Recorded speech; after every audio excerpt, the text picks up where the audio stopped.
সাধারণ নাগরিক, আমি কিছু কথা বলবো, আপনারা একটু শুনবেন।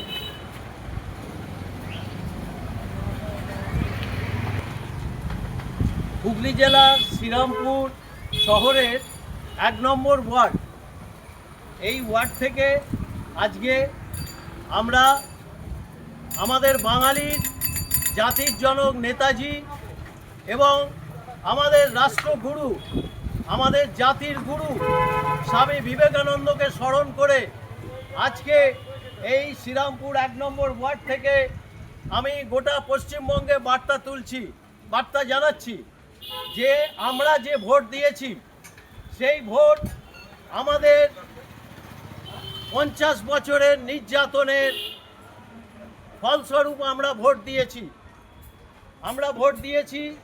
তার কারণ আমরা স্বাধীন দেশের নাগরিক, আমরা ট্যাক্স দিই, আমাদের ট্যাক্সের টাকায় সরকার চলে, আমাদের ট্যাক্সের টাকায় মিউনিসিপ্যালিটি চলে। কিন্তু আমরা কি দেখেছি, বিগত দিনে এই সমস্ত দল তারা নিজেদের স্বার্থ গুছিয়ে গেছে, কিন্তু জনগণের কথা কেউ মনেনি, জনগণের স্বার্থ রক্ষা হয়নি। তাই আজকে জনগণের তরফ থেকে আমি শ্রীরামপুর থেকে বার্তা পাঠাচ্ছি গোটা পশ্চিমবঙ্গে, আমি সমস্ত জেলায় ঘুরব যে আমাদের অধিকার, আমরা যে কষ্টার্জিত পয়সায় ট্যাক্স দিই, সেই পয়সায় সরকার চলে, সেই পয়সায় সমস্ত ট্রান্সপোর্ট চলে, অথচ আমাদের রাস্তাঘাট পরিষ্কার হয় না। যে কাউন্সিলরগুলো এখান থেকে দাঁড়ায় তারা কি করে, প্রভূত অর্থ চুরি করে তাদের নিজেদের সম্পত্তি বাড়ায় আর মানুষকে দুর্ভোগে ফেলে দেয়।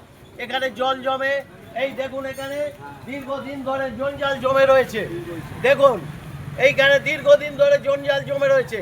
কার স্বার্থে এগুলো করা হয়? এর জন্যে তো আমরা পয়সা দিই, আমরা বাড়ির ট্যাক্স দিই, আমরা গাড়ির ট্যাক্স দিই, আমরা রাস্তার ট্যাক্স দিই। তাহলে একজন জনগণের হয়ে আমার 1 টাকা এই সরকারেতে লাগে, যার জন্যে তার সমস্ত পয়সা আজকে জনগণ বুঝে নেবে।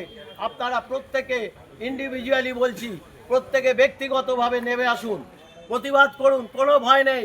এখানে কোনো মস্তান যদি মস্তানি করে তাকে পিটিয়ে একদম এতে পোস্টে বেঁধে রেখে দিন, পুলিশকে খবর দেবেন, আইন হাতে নেবেন না, কিন্তু তাকে দাদাগিরি করতে দেবেন না, কোনো নেতাকে এখানে নেতাগিরি করতে দেবেন না। আপনাদের পয়সা আপনারা বুঝে নেবেন, আপনাদের সমস্ত পরিষেবা। তার কারণ মিউনিসিপ্যালিটি পরিষেবার জন্য তৈরি হয়েছে, মিউনিসিপ্যালিটি ইলেকশন হয় পরিষেবার জন্যে।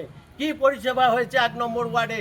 সমস্ত বাড়ি থেকে আপনারা সোচ্চার হয়ে জনগণ বেরোন, জনগণের মঞ্চ তৈরি করুন, সেখানে দাঁড়িয়ে বলুন আমাদের এই অধিকার, আমাদের এই চেয়ারম্যানকে আসতে হবে, দেখতে হবে প্রতিদিন আমাদের এই 1 নম্বর ওয়ার্ডে কী কী কাজ হয়েছে।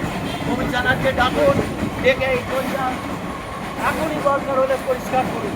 আপনাদের কমিশনারকে একটু বলতে পারবেন? আপনাদের কমিশনারকে বলতে পারবেন? বুবাইয়ের ফোন নাম্বার আছে? বুবাইয়ের ফোন নাম্বার আছে? এক্ষুনি জোগাড় করুন, বলুন বুবাইকে ডাকুন, দেখুক, ওকে জোর করে নিয়ে এসে দেখান। এটা কাল সকালের মধ্যে পরিষ্কার করতে হবে। চেয়ারম্যান কিসের জন্য বসে আছে মাইনে নিয়ে ঠান্ডা করে? ডাকুন বুবাইকে, আপনাদের কাছে নাম্বার থাকে দিন, আমি রাখছি। জনগণ রাস্তায় নামুন, এই রাস্তা কাল সকালের মধ্যে পরিষ্কার করান। যদি না হয় আমার ফোন নাম্বার নিয়ে রাখুন, আমাকে ডাকুন, আমি বুবাইকে ডেকে এটা পরিষ্কার করাবো। আজকে সকালে আমার ওয়ার্ডে 7 নম্বর ওয়ার্ডে পাপু সিংকে ডেকে পরিষ্কার করিয়েছি। হ্যাঁ, কেননা আমরা যদি না সোচ্চার হই, জনগণ যদি না সোচ্চার হয়, এই জিনিস কিন্তু চলতেই থাকবে, এই অরাজকতা চলবে, মানুষের দুর্ভোগের শেষ থাকবে না। তাই বলছি আপনারা জেগে উঠুন, আপনারা মঞ্চ তৈরি করুন, পাড়ায় পাড়ায় কোনো রকম দাদাগিরি করতে দেবেন না, কোনো নেতাগিরি চলবে না। তারা এখান থেকে ভোট নিয়ে গেছে মানুষের সেবার জন্য, মানুষকে সেবা দিতে হবে। জয় হিন্দ। মিনিটের জন্য একটু মোড়ের মাথায় আসতে হবে। হ্যাঁ, থেকে এসছি। হ্যাঁ, এই জায়গাটা কয়লাডিপোর মোড়ে, এখানে জঞ্জাল জমে রয়েছে, এটা পরিষ্কার করতে হবে। হ্যাঁ হ্যাঁ হ্যাঁ, এই যে বট গাছ না কিসের তলায়।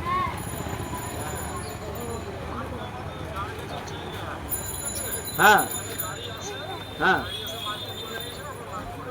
আচ্ছা ঠিক আছে। হ্যাঁ আচ্ছা এবার ওখানে যে গাড়ি আসে আমাদের গাড়ি হ্যাঁ সকালে, হ্যাঁ সেই সকালে সেই গাড়ি থেকে আবার ময়লাটা তুলে নিয়ে যায়। ঠিক আছে, আমি যেন দেখতে পাই সমস্ত 1 নম্বর ওয়ার্ড যেন পরিষ্কার থাকে, কেননা আমি একদম বলে দিচ্ছি বুবাই, হ্যাঁ ভাই তুমি আমাকে চেনো, তুমি এখন দেখতে পাচ্ছ না বলে তাই, আমি দীর্ঘদিন এখানকার বাসিন্দা, আমি একজন সাধারণ নাগরিক এসে আওয়াজ তুলেছি এবং গোটা পশ্চিমবঙ্গ আমি ঘুরে বেড়াবো। কোনো জায়গায় কোনো রকম দুর্নীতি, কোনো দল মানি না। আমাদের একটাই হচ্ছে, আমাদের জনক হচ্ছে নেতাজি সুভাষচন্দ্র বসু এবং আমাদের রাষ্ট্রগুরু হচ্ছে আমাদের গুরু হচ্ছে স্বামী বিবেকানন্দ। এই আদর্শে আমরা কাজ করব। কোনো জায়গায় কোনো ময়লা জমতে দেবো না, কোনো রকম দাদাগিরি মস্তানি নেতাগিরি চলবে না, পরিষ্কার কথা। আমরা বাঙালি, পশ্চিমবঙ্গ আমাদের অধিকার, আমরা বুঝে নেব। এখানে দেশ সেবার জন্য কিন্তু কাউন্সিলর, চেয়ারম্যান, এমএলএ, এমপি হয়, আমাদের টাকায় তাদের মাইনে হয়। অতএব আমাদের দাবি, আমাদের প্রতিটা পয়সা আমরা বুঝে নেবো, কেননা আমরা ট্যাক্স দিই, রোড ট্যাক্স দিই, ইনকাম ট্যাক্স দিই। এটা আমি জানিয়ে গেলাম। তুমি এটা সোমবার দিন সকালবেলা 1 নম্বর ওয়ার্ডটা একটু পরিষ্কার করবার চেষ্টা করবে। হ্যাঁ, আমায় ঘুরতে হবে না, আমি তোমাকে চিনি ভালো করে, তুমি আমাকে দেখলে বুঝতে পারবে। আমি তোমাকে বলছি, তুমি তোমার জায়গাটাকে পরিষ্কার করো, কোনো দলের দরকার নেই, কোনো দলকে সাপোর্ট নিও না, পরিষ্কার কথা, নিজে কাজ করো। হ্যাঁ আচ্ছা এই যে বলো বলো বলো বলছে, তোমরা বলো, তোমরা বলো বলো, বুবাই রয়েছে তো, বুবাই রয়েছে, বলো। আরে তুমি বলো, তুমি তো এখানকার লোক। কি রাস্তা হয়নি একটু বলো তো। হ্যাঁ, কোন রাস্তা হয়নি বলো তো একটু। বলো বলো বলো বুড়াইকে, আর কোথায় কোথায় হয়নি? হ্যাঁ, এটা তো স্যাংশন হয়ে গেছে গো বুবাই, এটা তো স্যাংশন হয়ে গেছে, অ্যালার্টমেন্ট হয়নি। আচ্ছা, আর আছে নর্দমা জাম হয়ে রয়েছে হাঁটু অবধি। আমি সোমবার দিন চেয়ারম্যানের কাছে যাব, দরকার হলে চেয়ারম্যানকে নিয়ে সঙ্গে করে ঘুরবো। চেয়ারম্যান ঠান্ডা ঘরে বসে থাকলে হবে না, ওয়ার্ড ঘুরতে হবে, পরিষ্কার কথা। কাউন্সিলরদের ওপর দোষ দিয়ে চেয়ারম্যান ঠান্ডা ঘরে বসে থাকবে? হ্যাঁ, এইসব দল বদলু মাল খালি পয়সা তুলবে, এসব চলবে না। আর যে দাদাগিরি করবে, তোমাকে বলে দিচ্ছি, তাকে পোস্টে বেঁধে রাখবে, নিজেদের আইন হাতে নেবে না, পুলিশকে খবর দেবে। যদি না হয়, আমি আজকে 74 বছর বয়সে রাস্তায় নেমেছি, পশ্চিমবঙ্গে আমি দৃষ্টান্ত করে দেখাবো। আমি কোনো পার্টির নেতা হতে চাই না, শুধু বাঙালির অধিকার আমরা বুঝে নেব, পরিষ্কার কথা। এটা পশ্চিমবঙ্গ। ঠিক আছে, ঠিক আছে, ওকে। এটা 1 নম্বর ওয়ার্ড থেকে আমরা আওয়াজ তুললাম।